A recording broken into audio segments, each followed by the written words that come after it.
si Raja Tuyul ini memerintahkan dayangnya lah, istilahnya membawakan banyak sekali bejana. Ingin mengetahui tuyul itu jenisnya apa sih? Apakah setan, apakah iblis atau apa? Dididik dulu. Jadi pada umumnya itu untuk tuyul di sini sifatnya bodoh. Di lacinya itu disiapkan cabai.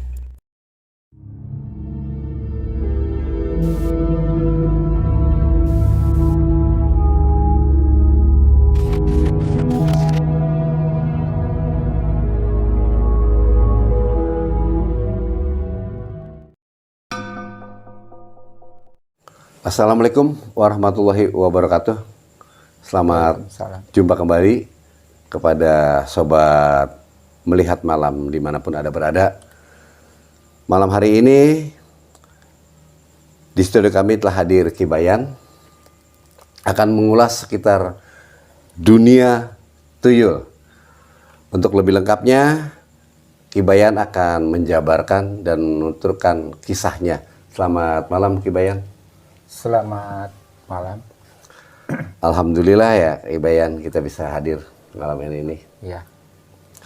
Ini kisah tentang masalah dunia tuyul. Banyak pemirsa yang mau tahu. Ya. Sahabat-sahabat MM, khususnya yang melihat malam ini, akan menunggu kisah-kisah ataupun penuturan dari kisah dunia tuyul. Silakan lebih lanjutnya. Kisah dunia tuyul akan dibawakan oleh Ki Bayan. Tapi sebelumnya, silakan Anda dukung channel kami, subscribe, like, dan komen di bawah komentar. Oke, makasih. Silakan Ki Bayan. Assalamualaikum warahmatullahi wabarakatuh. Salam jumpa perdana untuk sobat melihat malam. Mungkin saya baru pertama kali ya. Mudah-mudahan di malam hari ini sobat melihat malam dalam keadaan sehat walafiat. Dan kali ini juga saya akan membawakan sebuah cerita tentang dunia tuyul. Dan mungkin sobat melihat malam belum pernah mendengar atau belum pernah mendengarkan cerita yang sempat saya tayangkan di Malam Mencekam. Makanya saya coba cerita sedikit ya. Dalam perjalanan spiritual saya, itu saya kedatangan istilahnya 2 orang anak kecil ya. Dia gundul, itu memberikan salam kepada saya. Ini singkat cerita aja. Kemudian dia meminta kepada saya supaya saya bisa datang ke negeri tuyul. Akhirnya si tuyul ini membawa saya ke sana. Selang beberapa menit dan saya itu dihadapkan kepada seorang raja tuyul. Nah, di situ raja tuyul meminta tolong kepada saya sehubungan bahwa rakyatnya itu sedang dilanda satu wabah penyakit. Mungkin kalau di alam manusia ini semacam COVID ya, atau corona. Nah, akhirnya di sini saya mengutarakan bahwa saya ini memang pada dasarnya ya tidak bisa. Tapi dari Raja Tuyul mengatakan bahwa dalam ritualnya ya, beliau ini mengutus para ahli ritualnya bahwa orang yang ditunjuk dalam alamat untuk mencari obat ternyata saya, kata orangnya. Ya mau gimana lagi, akhirnya saya dengan sangat terpaksa ya menyanggupi juga. Akhirnya dari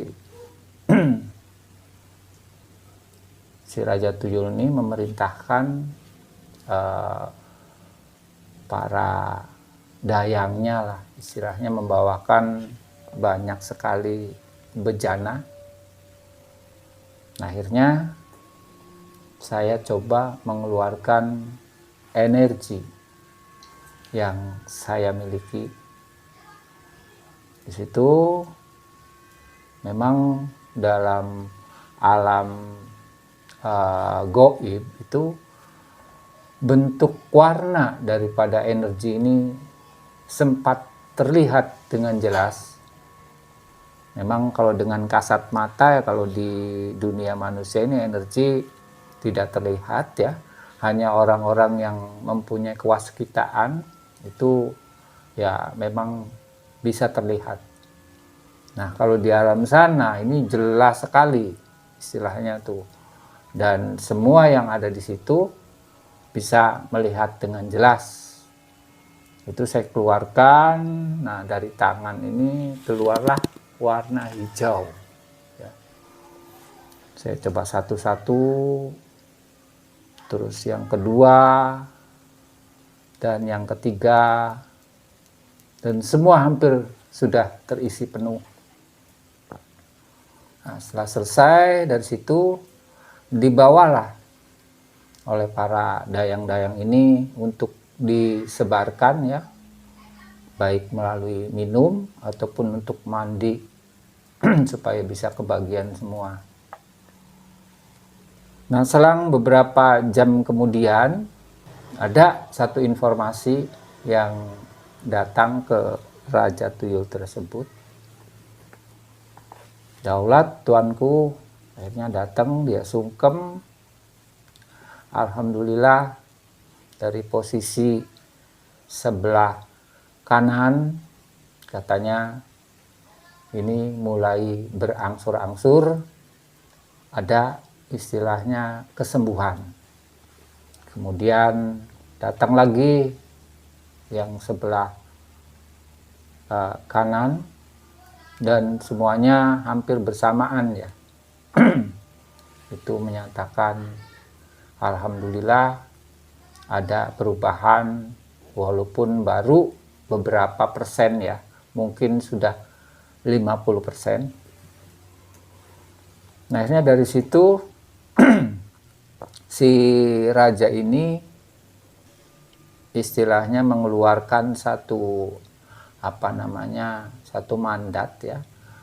Dia menanyakan kepada saya, gimana Ki?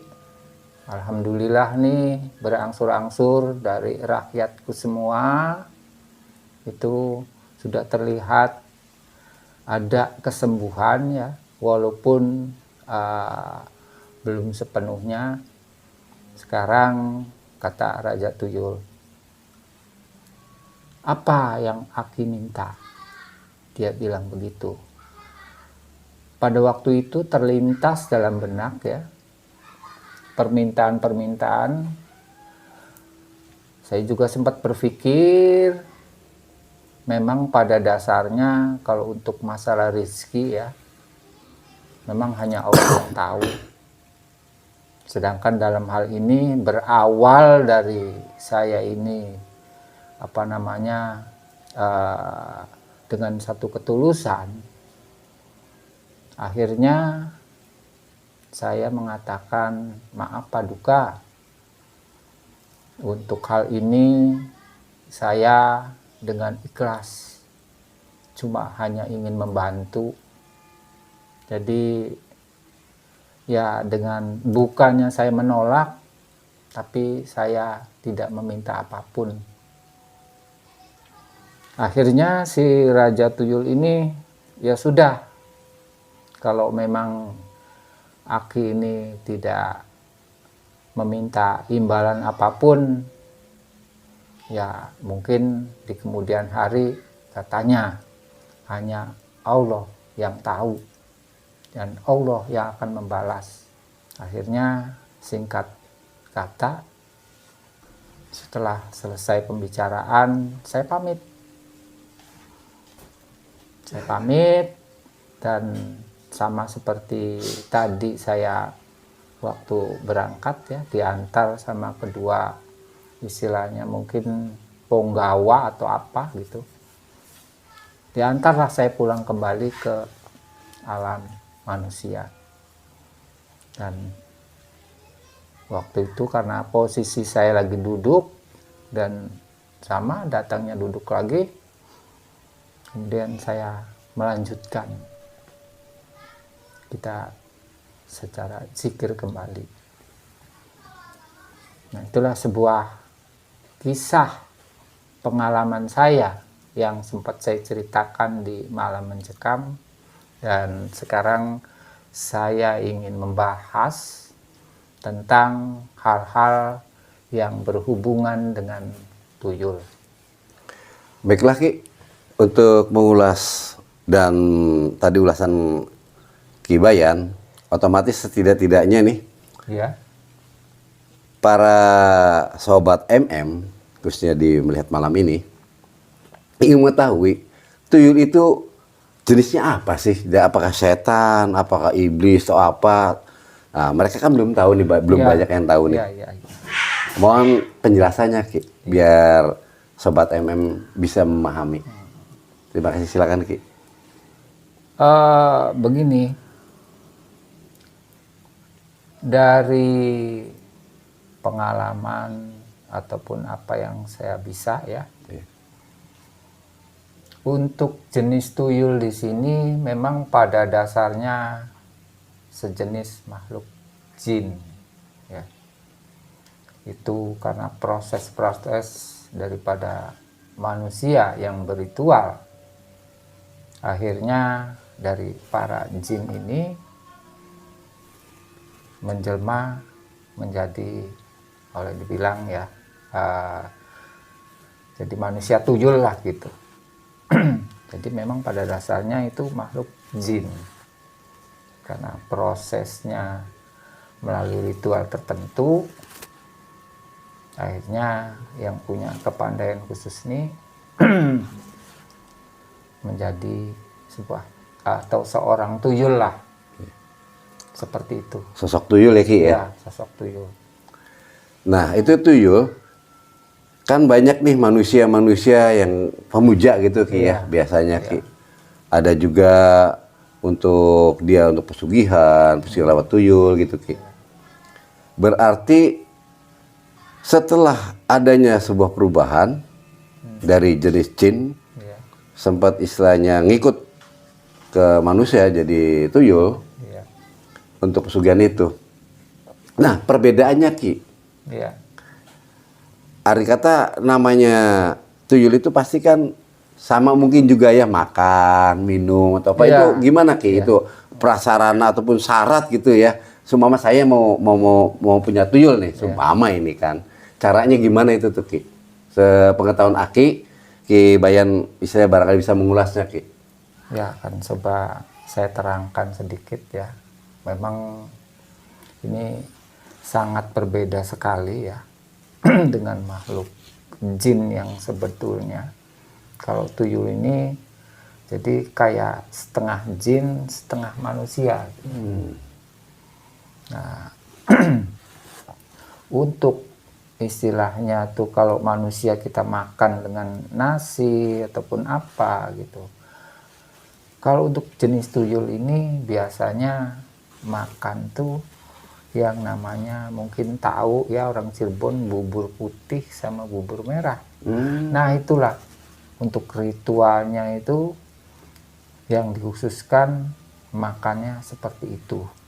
Nah ini Ki, apakah ada sih korban Ki kalau lewat pesugihan begitu Ki? Barangkali mengambil korban atau apa gimana gitu tuh Ki? Mungkin sobat MM juga mau tahu nih apakah berdampak atau tidak.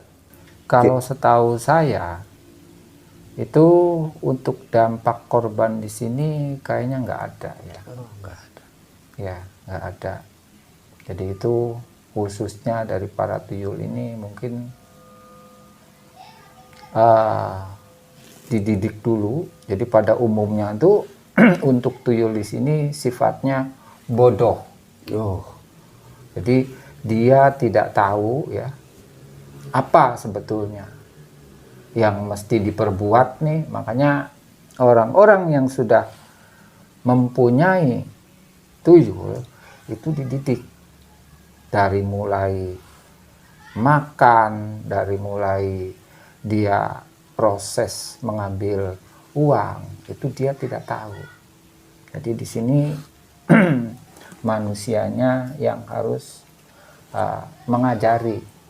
Ini kalau bentuk uang 1.000 ini, kalau 5.000 begini, dan kalau 100.000 nih seperti ini.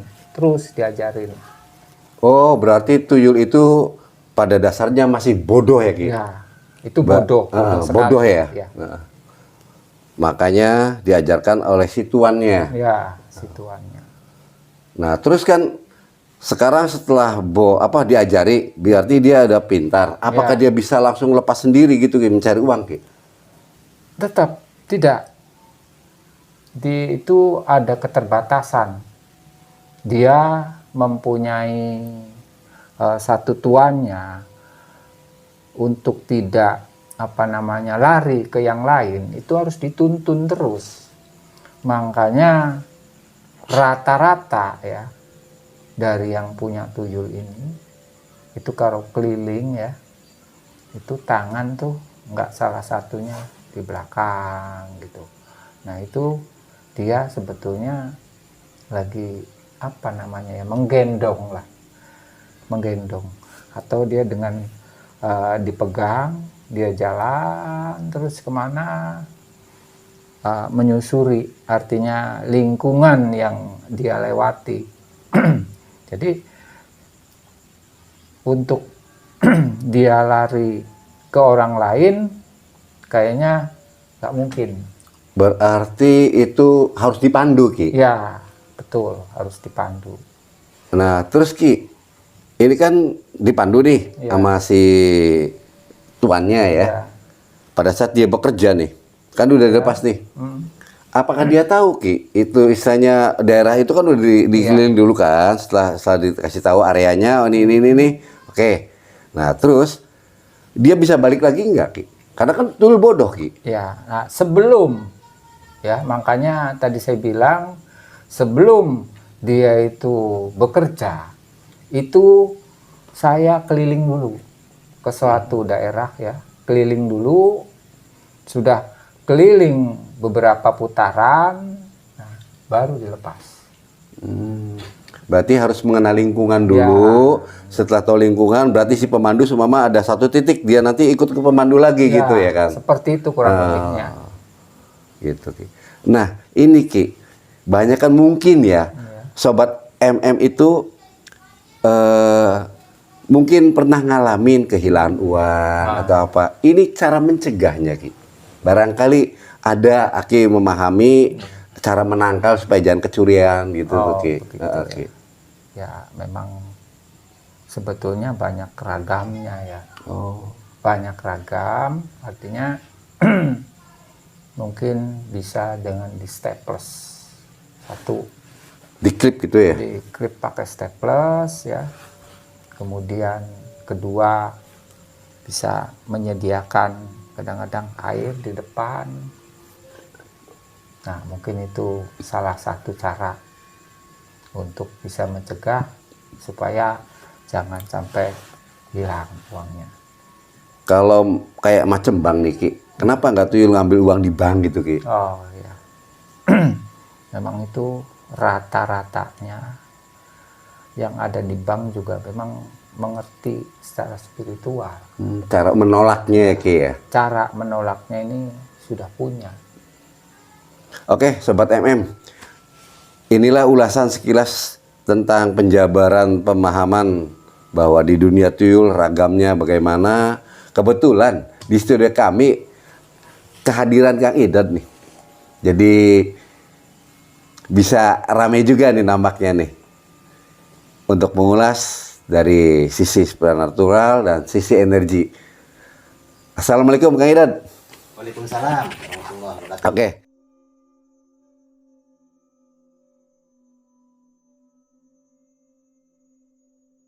Selamat malam. Ki. Malam juga, Kang Idod. Ternyata Maaf, Kang Idod, dari mana tadi?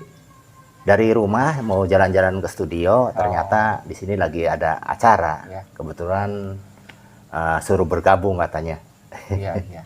Ya, tadi memang saya nih mencoba, barangkali ada dari apa namanya sobat melihat malam ini belum tahu tentang tuyul, jadi saya coba ceritakan sedikit berikut apa namanya cara menangkalnya. Mungkin Kang Idod nih mungkin bisa menambahkan gitu penangkal dari jenis-jenis makhluk tuyul ini untuk supaya tidak tercuri gitu.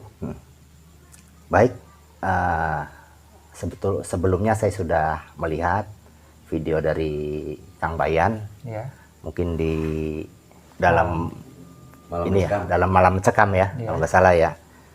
Ya, saya sudah lihat semua, kurang lebihnya saya agak paham lah. Ya.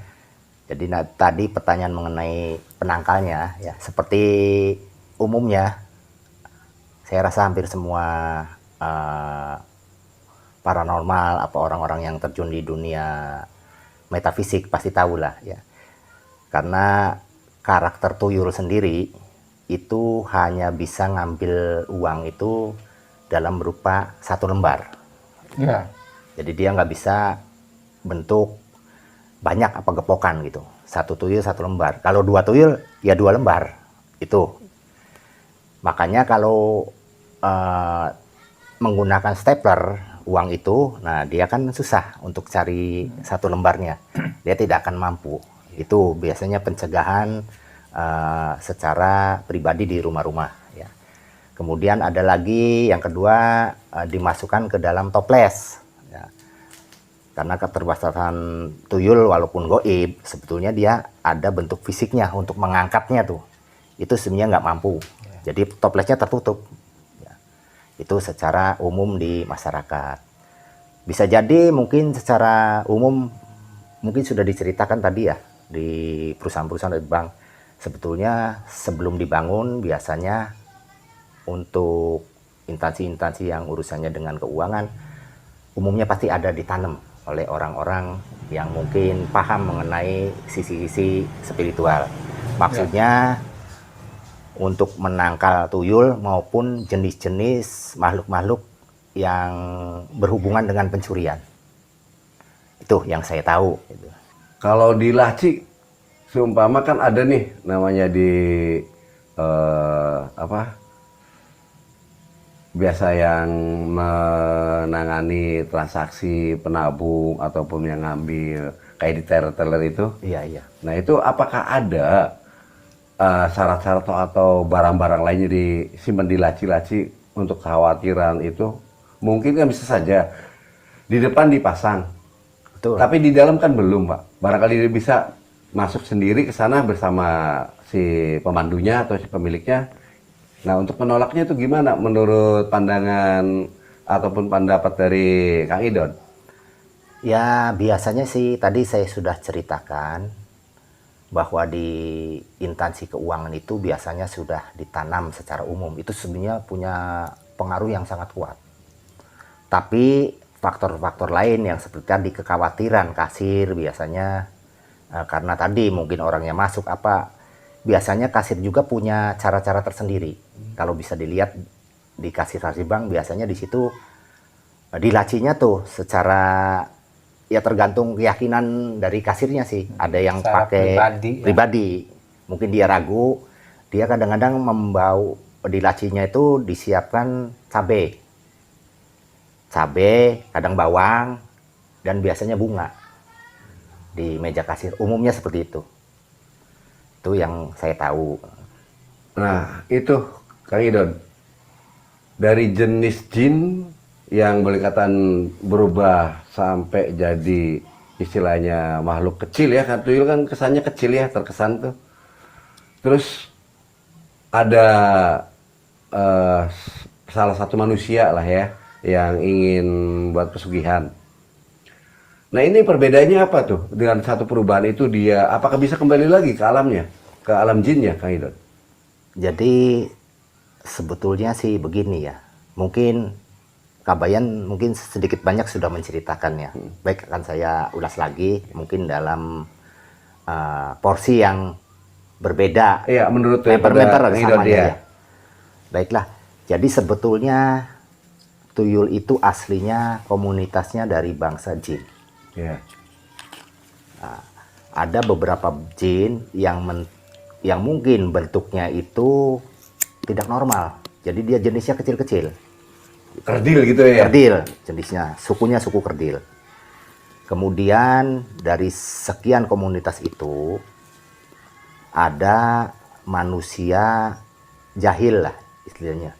Dia yang mau mengajak salah satu jin kerdil itu untuk masuk ke wilayah bumi, ke wilayah manusia, Iya. dan dimanfaatkan untuk kebutuhan duniawi.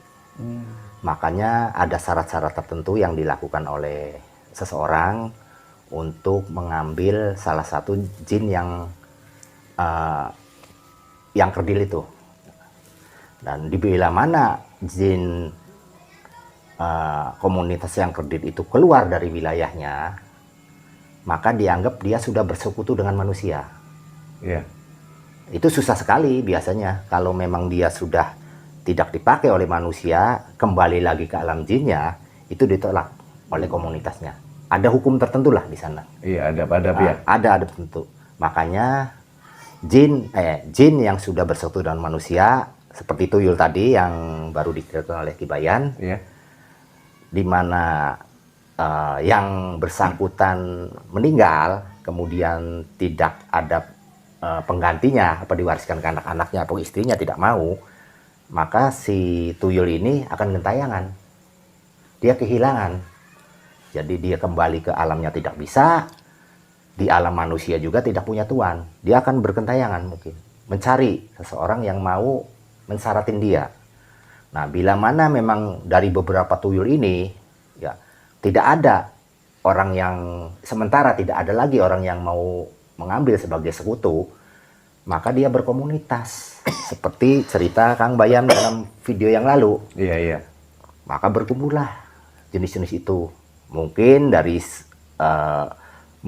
sekian banyak, maka mungkin ditunjuklah seseorang dari sukunya untuk menjadi ketua apa Ya. gimana. Betul nggak Kibayan? Betul, betul. Kurang lebihnya seperti itu. Ya. Andai Sobat MM meminta seumpama ini, berminat melihara, otomatis tadi seperti ke Kibayan tuh menceritakan persyaratan-persyaratan itu, seumpama nih di Indonesia, kira-kira di wilayah mana itu, Kak Idot? Sebetulnya sih komunitas yang memang terjaga dunia tuyul itu, jadi komunitas jin yang bisa diambil sebagai tuyul, itu berkelompok sebetulnya. Wilayahnya juga tidak semua wilayah ada. Yang saya tahu itu di wilayah Sleman. Iya. Ya, di Sleman itu ada komunitas besar di situ. Kemudian di Gunung Kidul juga ada. Itu lumayan cukup besar komunitasnya. Dan sebagian di Jawa Barat. Iya, Nah, sebagian kecilnya di luar pulau. Cuma begini, betul nggak Kibayan? Ya, betul. Jadi resiko-resiko orang yang memiliki tuyul tuh biasanya walaupun dia tidak mengorbankan seseorang ya, tumbal. Iya, tumbal. sebenarnya yang dikorban dia kan akidahnya, itu yang utama, iya. akidah dia. Dan belum lagi dia dalam memelihara tuyul itu sangat repot. Pertama, kalau dia punya istri, itu paling kesukaan tuyul itu ngempeng sama istrinya. Menyusui ya. Nah, itu sangat risih sekali itu. Luar biasa, melebihin bayi. Iya. Nah, itu terjadi beberapa kasus seperti itu. Saya rasa mungkin bagi mereka yang sudah pernah memiliki tuyul, dia akan merasakan betapa repotnya memelihara tuyul itu, melebihi memelihara anak-anak yang nakal. Iya, memang Betul gitu seperti ya? itu, Kang Idot. Bahkan untuk tuyul ini yang nakal, yang susah diatur ini, Iya, iya. kadang-kadang suka sembarangan gitu, kencing seenaknya, otomatis kan jadi repot. Nah itu salah satunya. Oke, Sobat MM, itulah ulasan dari Ki Bayan bersama Kang Idot yang sudah hadir di studio ini. Dan tempat-tempatnya sudah diurai. Mohon kepada Sobat MM diambil yang baiknya, dibuang yang jeleknya. Terima kasih atas kehadiran Kang Idot bersama Ki Bayan. Begitulah kisah yang telah dituturkan tentang masalah sekitar dunia tuyul. Akhirul hidayah, saya akhiri malam ini untuk perjumpaan pada Sobat MM. Part kedua akan diulas. Jadi tuyul ini akan dipanggil, dimasukkan ke seseorang untuk menceritakan yang sebenarnya bagaimana oleh Kang Idot dan Ki Bayan. Oke, Sobat MM, saya Jampang, mohon pamit dan undur diri. Wabillahi taufiq wal hidayah. Wassalamualaikum warahmatullahi wabarakatuh.